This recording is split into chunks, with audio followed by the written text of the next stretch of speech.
안녕하십니까. 오늘 에피타이저 뉴스는요, 멋지고 또 보면 대운이 들어온다라고 알려져 있는 이 쌍무지개 사진을 좀 보여드리겠습니다. 네, 엊그제 LA에 이 상서로운 쌍무지개가 떴습니다. 지난 29일 오후 한인타운을 비롯한 이 LA 일원에는요, 이 북동쪽 하늘에 걸쳐서 매우 선명하게 나타난 이 쌍무지개를 볼 수가 있었습니다. 우리가 미국에 살면서 뭐 다른 지역은 모르겠습니다만 이 LA 지역에 살면서 뭐 사실 LA나 남가주 지역에 비가 많이 오는 날도 지역도 아니고 그러니까 사실은 무지개를 보는 게 사실 쉬운 일은 아닙니다. 그런데 쌍무지개를 볼 수 있다? 저는 처음 봤습니다. 30년 만에 처음 봤습니다. 자, 당시 이 무심코 LA 한인타운 웨스턴길을 지나던 많은 한인들은 감탄하면서 이를 카메라에 담게 바빴습니다. 이날 LA 한인타운은 오전 내내 흐린 날씨 속에 있다가 오후가 되면서 갑자기 맑아졌는데요. 흐릴 동안에 있었던 그 대기의 습도가 갑자기 맑아지면서 이같이 평생 보기 힘든 이 쌍무지개를 만들게 된 것으로 추측되고 있습니다. 실제로 본 사람들도 운이 좋다, 또 뭔가 좋은 일을 오늘 맞을 것 같다 라면서 아주 좋아했는데요. 비록 여러분들은 사진입니다만은 그래도 못 보신 분들보다는요, 그래도 사진으로라도 보시는 여러분들이 오늘 좋은 운을 받으실 것 같아서 그렇게 생각이 돼서 오늘 에피타이저 뉴스로 이 쌍무지개 사진을 좀 보여드렸습니다. 자, 기분 좋게 출발하는데 기분 좋은 소식이 이어지지 않을 수가 없죠.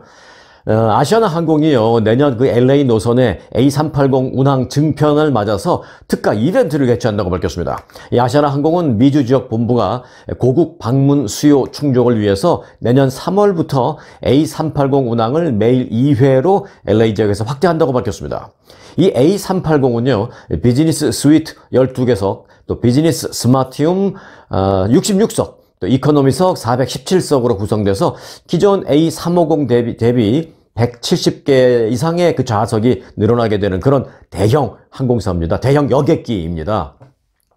그래서 이제 이를 기념해서 다음 달 18일까지 아시아나 항공 홈페이지와 각 대리점을 통해서 이 LA 노선 왕복 항공권을 최대 30%까지 할인한다라고 아시아나 항공은 밝혔습니다.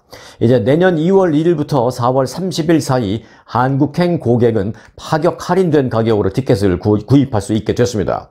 또한 아시아나 항공 홈페이지를 통해서 특가 항공권을 구매한 고객은 유료 좌석을 지정할 경우에 추가 비용의 20%를 할인해주는 이 쿠폰까지도 제공한다고 밝혔습니다. 이 유료 지정 좌석 종류로는요, 일반석 대비 최소 한 16cm가 더 넓은 그 레그룸 좌석을 비롯해서 도착 후에 먼저 내릴 수 있는 프론트 존 좌석, 또 2층 창가에 2명만이 함께 탑승할 수 있는 그 듀오 좌석 등이 있습니다.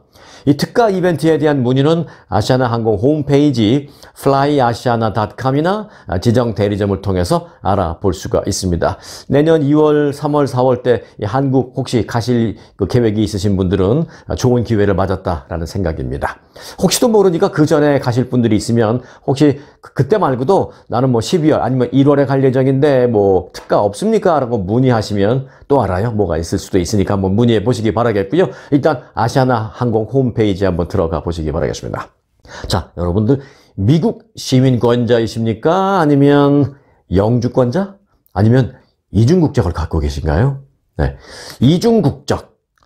사실 지금 전쟁 중에 있는 이스라엘을 비롯해서 아르헨티나 등 그 대부분의 그 나라들이 이중국적을 인정하고 있는 게 지금 현재 세계적인 추세입니다. 인재를 적극 활용할 수도 있다는 장점, 그리고 나라의 네트워크를 더욱 확장시킬 수 있다는 그런 장점이 있기 때문인데요. 이곳 미국 시민권자들 가운데서 상당수가 한국 국적을 다시 취득해서 다시 말하면 한국, 미국 국적, 이 두 개의 각 국적을 모두 갖는 데에 지금 큰 관심을 갖고 있습니다. 우리 한인들이. 이걸 이제 이중국적이라고 하고 있습니다만은 오늘 저는 그 이중국적이라는 표현보다는 복수국적이라는 표현을 지금부터 사용할 겁니다.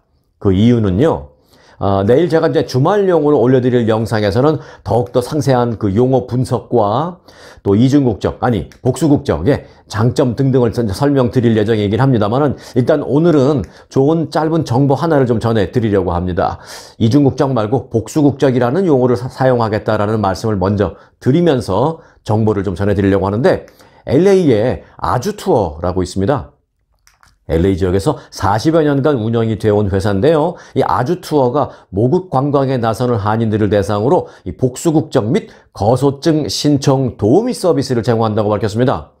아주투어는 지난 29일 모국 투어에 참가한 한인들이 관광 이외에 이 복수국적에 대해서도 많은 관심을 보임에 따라서 이 한국 국적 회복을 통한 복수국적 취득 접수 및 절차를 도와주겠다라고 밝혔습니다. 그래서 한국의 그 행정사와 업무 협약을 체결했다고 밝혔습니다. 이 아주투어는 65세 이상 미국 시민권자 한인들이 복수국적을 취득하면 한국에서 누릴 수 있는 혜택이 매우 다양하다라면서 본인이 서류를 준비해서 직접 신청할 수도 물론 있겠지만 잘못된 정보가 난무해서 여러 가지 문제가 생길 수가 있기 때문에 이에 따라 도움을 드리고자 아주투어가 이 복수국적 신청을 대행해주고 있다라고 밝혔습니다. 물론 전액 무료로 이렇게 하는 것은 아니에요. 약간의 수수료가 있는 건 맞습니다. 자, 그런데 일단 절차는 이렇습니다. LA 아주투어가 서류를 접수받아서 한국 행정사에게 직접 보내면 이 한국의 행정사가 1차 검토를 하고요. 신청자가 한국을 방문하게 되면 그때 그 담당 행정사를 만나서 그 행정사를 통해 접수 이후에 모든 처리를 할 수 있도록 하는 그런 방법입니다. 일종의 이제 연계 서비스라고 보시면 되겠습니다. 물론 LA 아주투어 통하지 않고 여러분들이 직접 하실 수도 있습니다. 한국 방문해서 방문한 김에 관공서에 들어가서 직접 하실 수도 있습니다. 자, 복수국적으로 누릴 수 있는 혜택은 미국과 한국의 복지 혜택을 동시에 누릴 수 있기 때문에 의료보험 수혜 대상자가 되고요. 한국에서도 대상자가 됩니다. 이 한국 국적 회복해서 복수 국적자가 되면, 그리고 이제 한국의 지하철 무료 이용, 또 국내선 항공 10% 할인, 여객선 20% 할인, KTX와 새마을호 30% 할인 등등을 받을 수가 있습니다. 물론 이제 65세가 넘었기 때문에 가능한 것들이죠. 또한 각종 노인 장기 요양보험 및 기초연금 혜택, 상속세, 양도소득세 등 세금 면제 혜택, 또 할인 혜택, 공공기관이 제공하는 주택 분양이라든지 또는 임대주택 등등에 있어서 우선권이 주어지게 되고요. 주민등록이 있으면 투표권 행사도 가능하게 됩니다. 물론 주민등록 만들 수 있죠. 거소증이 이제 주민등록과 똑같은 그런 역할을 하게 됩니다. 그러니까 이제 다시 말해서 미국 시민권을 갖고 있으면서 한국 국적을 회복해서 한국, 미국 소위 복수 국적을 갖게 되면 한국에 가면 한국 국민들과 똑같다. 한국 국적을 갖고 있는 사람과 뭐 거의 같은 혜택을 받는다. 그렇게 생각하시면 되겠습니다. 뭐 미국에서는 지금처럼 똑같이 그렇게 할 수 있는 거고요. 복수국적 신청 대행 수수료는 거소증, 또 재외동포 F4 비자 등등을 대행해 주는 것을 포함해서 한 명이 신청할 경우에는 $500, 부부가 신청할 경우에는 $800를 부과한다고 합니다. 자, 거소증 법무부 수수료가 있어요. 이런 거는 뭐 대행 의뢰를 하지 않아도 뭐 무조건 당연히 내야 되는 건데요. 이 법무부 수수료는 13만 원이 있고요. 이거 한국에서 내는 겁니다. 그리고 국적 회복 신청 수입 인지 20만 원. 이것도 한국에서 내는 건데 뭐 이런 거는 뭐 별도로 지불을 해야 합니다. 자, 아주투어는 복수국적 신청을 희망하는 경우에 아주투어를 통해서 대행을 맡기면 거소증, 또 F4 비자와 복수국적 신청 등을 대행하고 뿐만 아니라 플러스 한국에서 한 달 살아보기 등도 할 수 있다고 합니다. 물론 무료는 아니고요. 이제 거기에 들어가는 뭐 최저의 어떤 숙식, 뭐 거주 비용, 뭐 에어비앤비가 됐든 뭐가 됐든 그런 정도만 내면 이제 아주투어가 다 알아봐 준다라고 이제 다 연계해 준다라는 것이죠. 한국에서 한 달 살아보기, 그리고 이제 한 달 살면서 중간중간 관광하기 등도 부가적으로 할 수 있다라고 밝혔습니다. 자, 추가적인 부분에 대한 이 추가 비용은 케이스에 따라서 이제 다르니까요. 직접 문의를 하시면 좋을 것 같습니다. 뭐 전혀 돈 안 받고 무료로 해드립니다. 공짜로 해드립니다. 뭐 그런 거는 아니지만 이런 걸 다 이제 알아봐주고 설명해주고 우리가 선택하면 그걸 연계해주고 하는 그런 서비스를 하겠다는 것입니다. 자, 아주투어에는 이를 위해서 복수국적 담당자를 회사에 또 선임을 해 놓고 있다라고 밝혔습니다. LA 아주투어에 전화로 문의하시면 되겠습니다. 자, 이 고공행진하던 주택 가격이요, 내년에는 13년 만에 처음으로 내려갈 것 같다라는 전망이 나왔습니다. 결론부터 말씀드립니다만은 미국 전국이 다 똑같이 그런다라는 것은 아닙니다. 또 이에 따라서 이제 예비 바이어의 그 주택 구입 여력도 어느 정도는 개선될 것이다라는 전망이 나왔습니다. 부동산 업체인 realty.com의 그 내년 주택시장 전망 보고서에 따르면 내년에는 이 완만한 경제 성장, 그리고 다소 높은 실업률, 그리고 다소 높은 인플레이션이 내년에는 조금 내려가는, 소위 말해서 인플레이션 완화로 인해서 이 모기지 이자의 하락이 예상된다는 것입니다. 이 모기지 이자율이 내려가기 시작하면서 어떤 현상이 발생하느냐? 집을 살려고 했던 사람들이 이자율이 드디어 이제 내려가기 시작하네. 그러면은 좀 더 내려갈 때까지 내가 좀 더 기다릴까? 라는 그런 입장으로 선회하게 되면서 주택 가격이 하락할 수도 있다라는 전망입니다. 단, 리얼티닷컴은 내년에 주택 가격이 하락한다고 하더라도 지역에 따라서 편차가 있다라고 지적했습니다. 전국 100개 대도시 지역 가운데 대표적으로 이제 주택 공급이 부족한 곳이 있습니다. 예를 들면 아이오와주의 디모인 지역을 비롯해서 뉴욕주의 로체스터 등 한 60개 지역의 경우에는요, 내년에도 가격이 내리지 않고 버티거나 아니면 살짝 오를 수도 있다라고 전했습니다. 왜냐하면 공급이 딸리기 때문에. 자, 그리고 한인들이 많이 거주하는 지역도요, 사실상 주택 가격이 하락하지는 않을 가능성이 높은 곳에 포함되어 있습니다. 왜냐하면 여긴 또 좀 반대입니다. 공급이 딸리는 게 아니라 공급도 공급이지만 한인들이 많이 거주하는 그런 지역에는 늘 한인들이 선호하면서 살려고 하는 그런 소위 말해서 수요가 늘 충분하게 있기 때문에 한인들이 많이 살고 있는 그런 한인 선호 지역의 주택 가격은 잘 버티는 그런 특징이 있습니다. 아마 내년에도 한인 선호 지역에는 가격이 떨어지지는 않을 것이다라는 전망이 나왔습니다. 자, 그리고 모기지 이자율을 봐야 되는데요. 내년에 평균 모기지 이자는 6.8%를 기록할 것으로 예상됐습니다. 지금은 8% 정도잖아요. 조금 넘기도 하고. 그런데 내년에는 여기서 내려와서 6.8% 평균 기록할 것으로 예상되었습니다. 네, 새로 나온 암 치료법 한 가지 전해드리겠습니다. 한국에서 나온 건데요. 이 한국의 연구진이 암 조직을 타겟으로 해서 이 항암 약물을 방출해 치료하는 소위 암 표적 총알을 개발했습니다.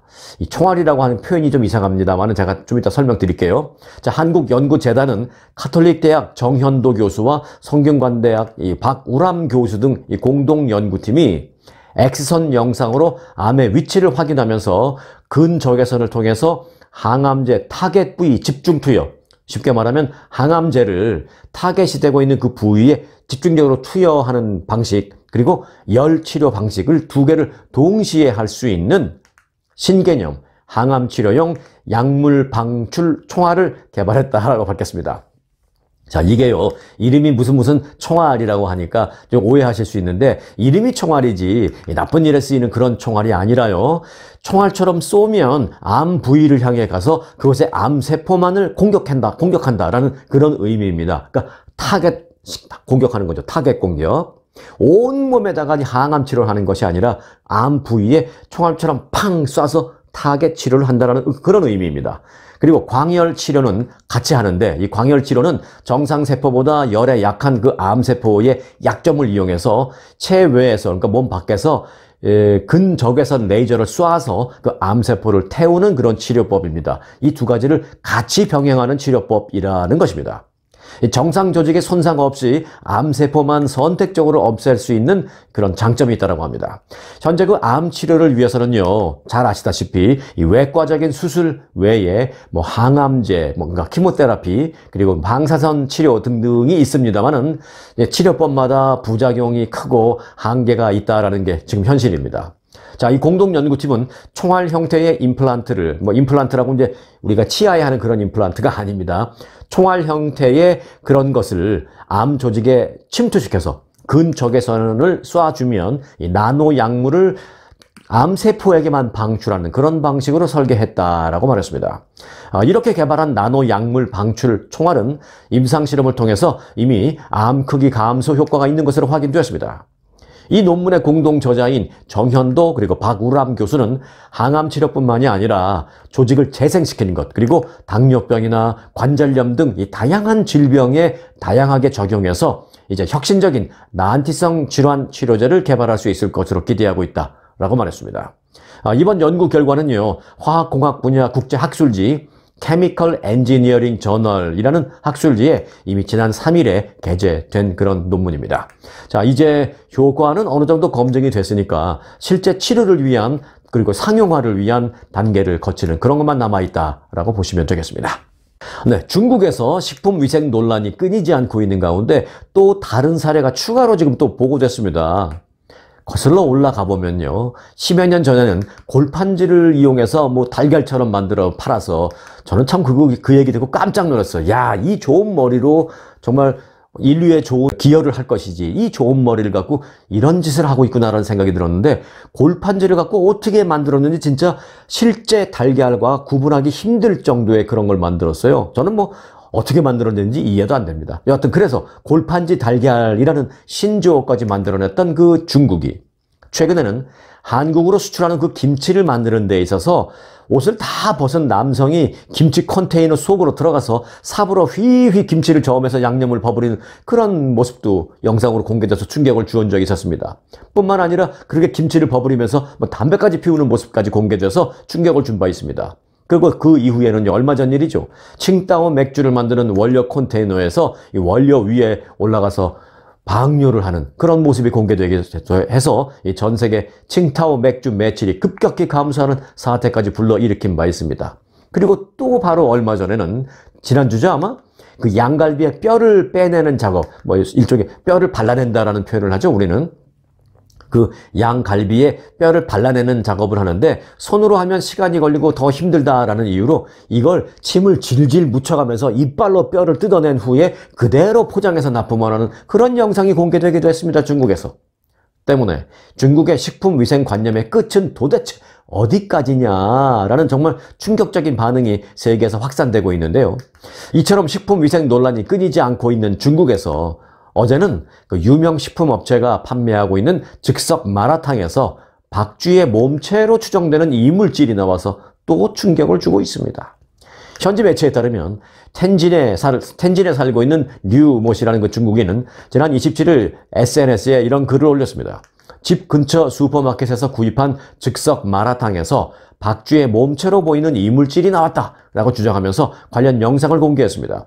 이 영상에는 그가 마라탕에서 나온 것이라고 주장하고 있는 그 박쥐 날갯죽쥐로 보이는 검은색 이물질이 담겨 있었습니다.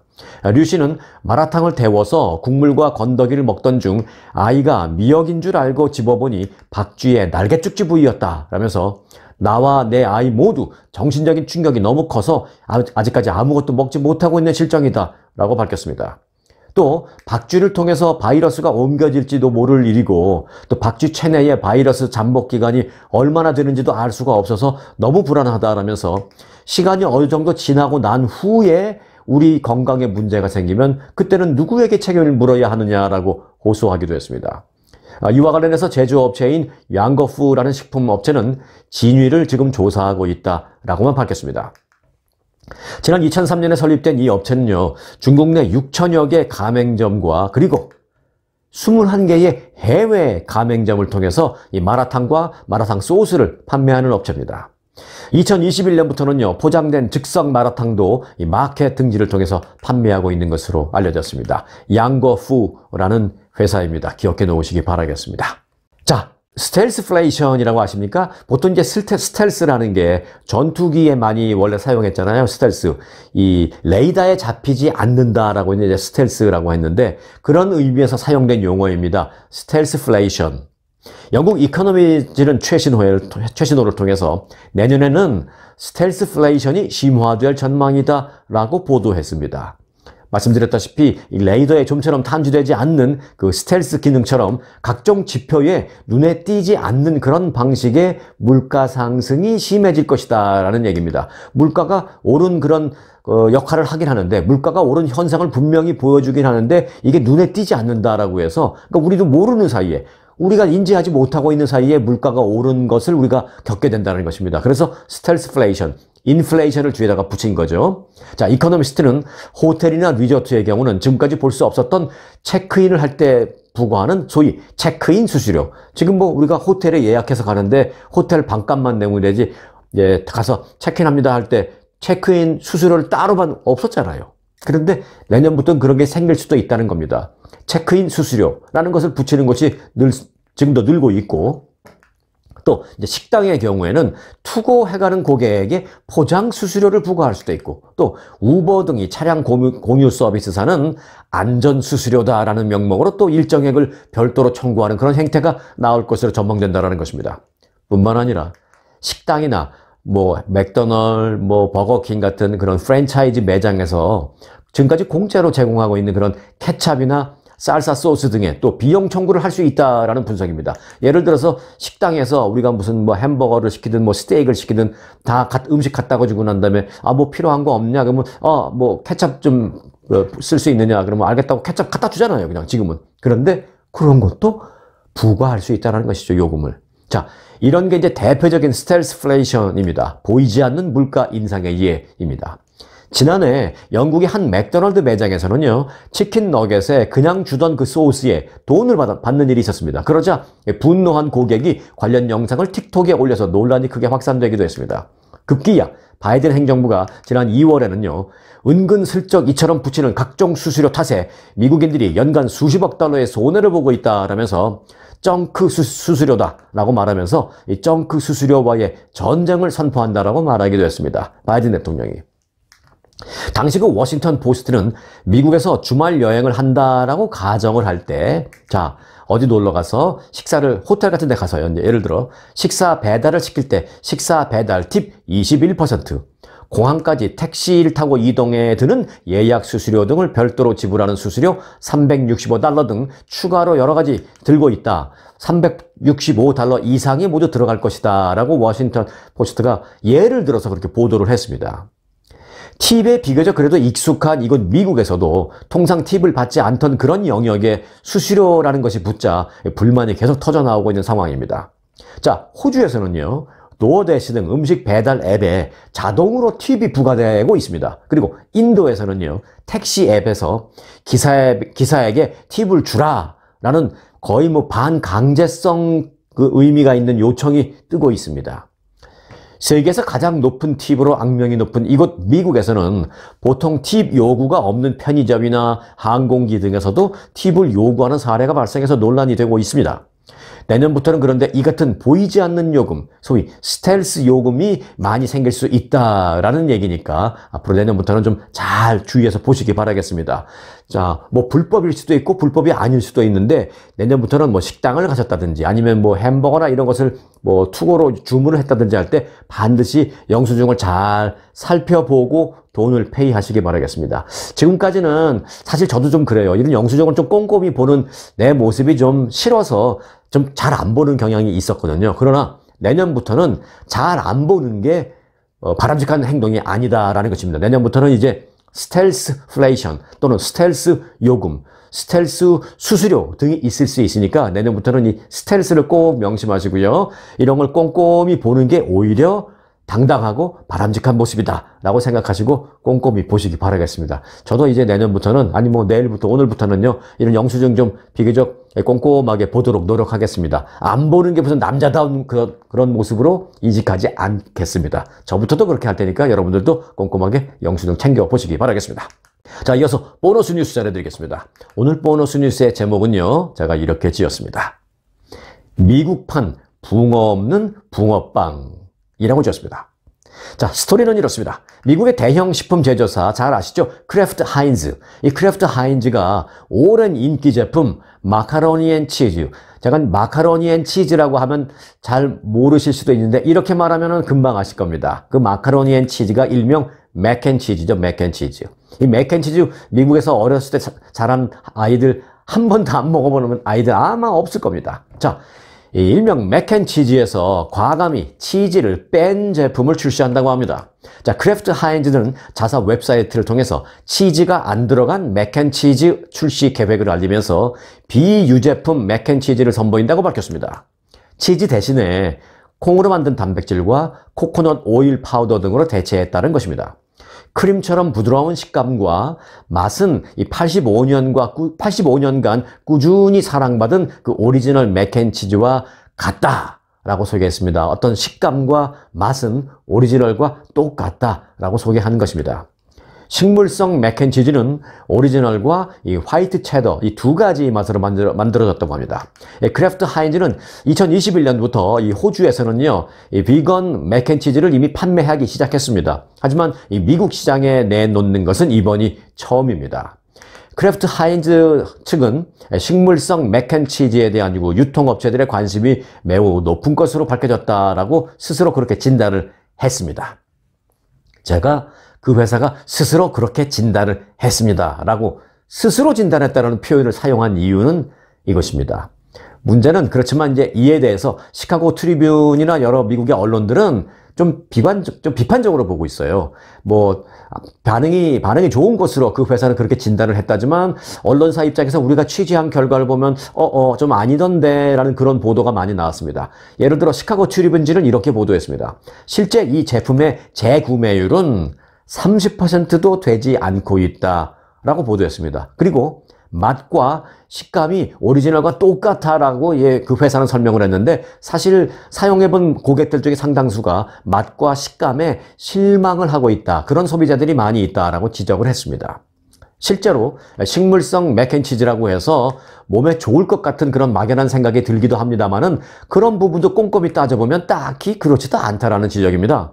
자, 크래프트 하인즈는 이 식물성 맥앤치즈, 즉 치즈 들어있지 않은 맥앤치즈의 그 영양 성분을 모두 꼼꼼히 공개하지는 않았습니다만은 이 홍보용 자료를 보니까 1인분 기준 열량은요 310kcal로 오리지널인 250kcal보다 오히려 칼로리는 더 높습니다. 그리고 설탕 함량은 오리지널보다는 좀 적게 나왔지만 몸에 좋지 않은 그 포화지방, 이 포화지방의 함량은 오히려 오리지널보다 더 높은 것으로 되어 있습니다.